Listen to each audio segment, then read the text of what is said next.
Good evening, selamat sore adik-adik mahasiswa.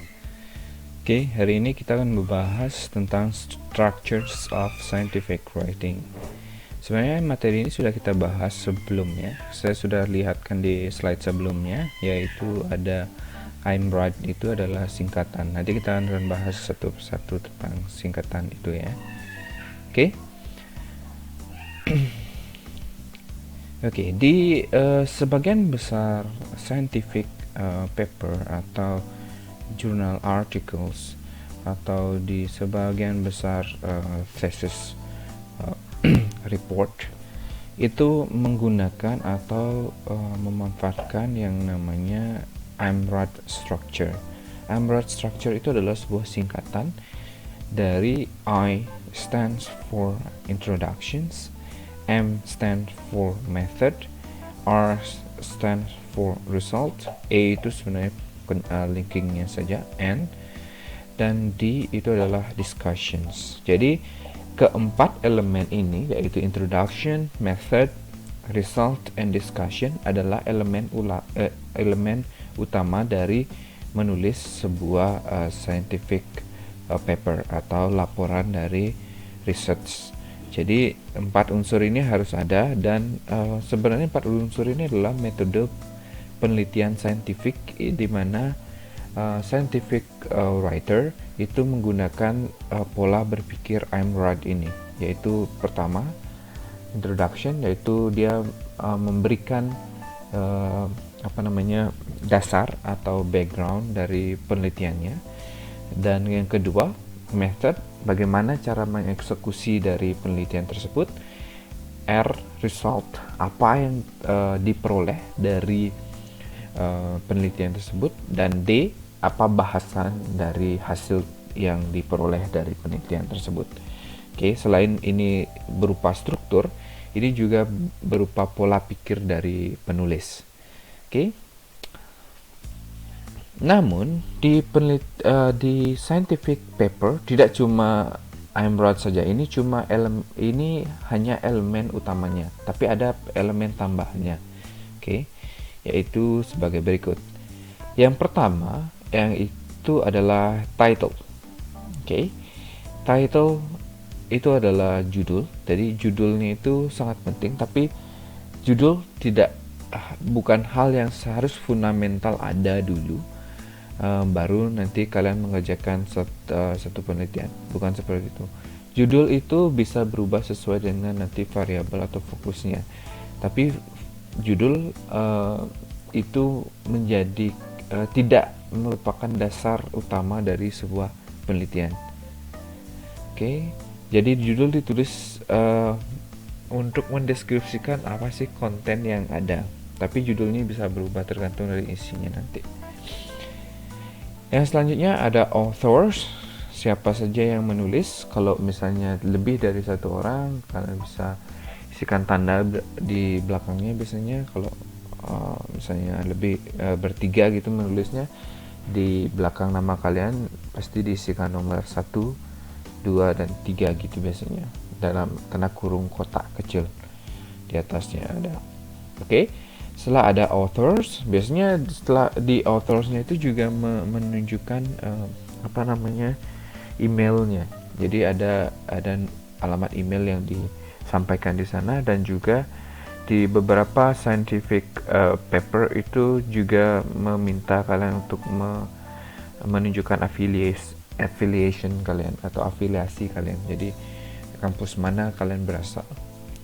Selanjutnya itu adalah abstract.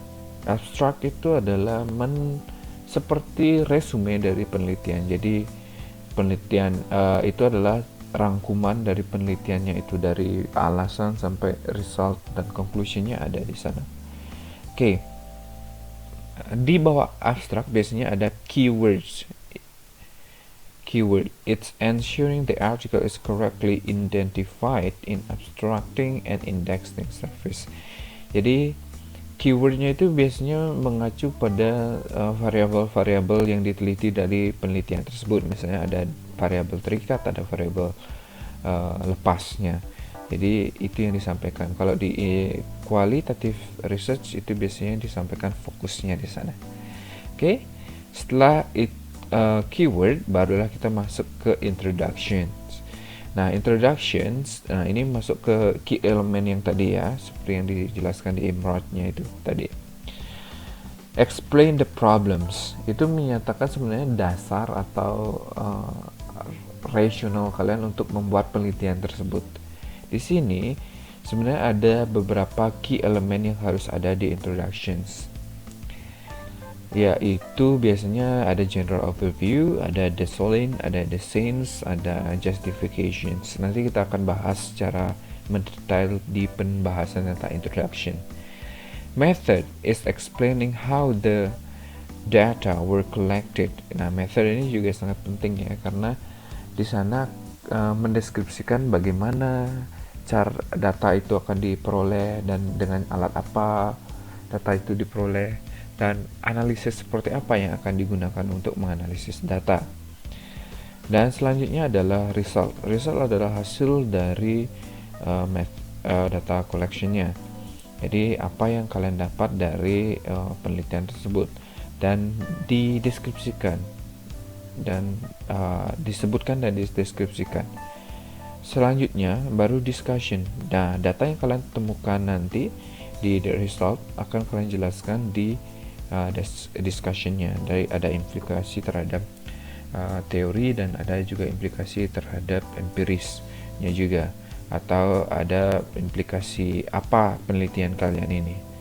Oke, acknowledgement itu opsional ya, jarang juga digunakan, tapi secara detailsnya acknowledgement itu juga sering ada.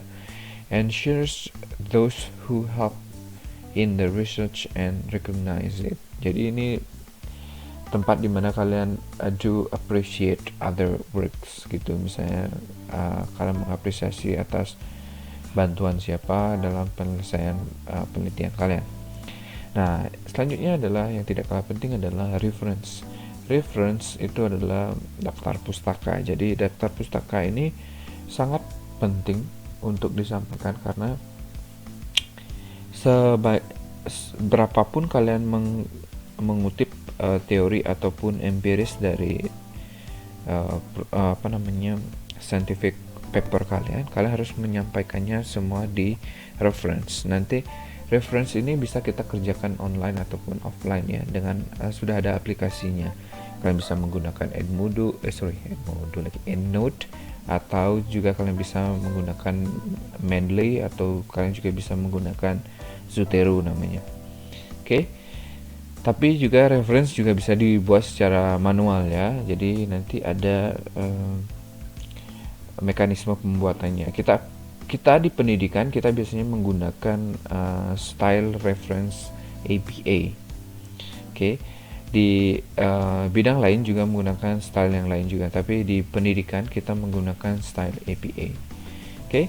Yang terakhir itu adalah appendage.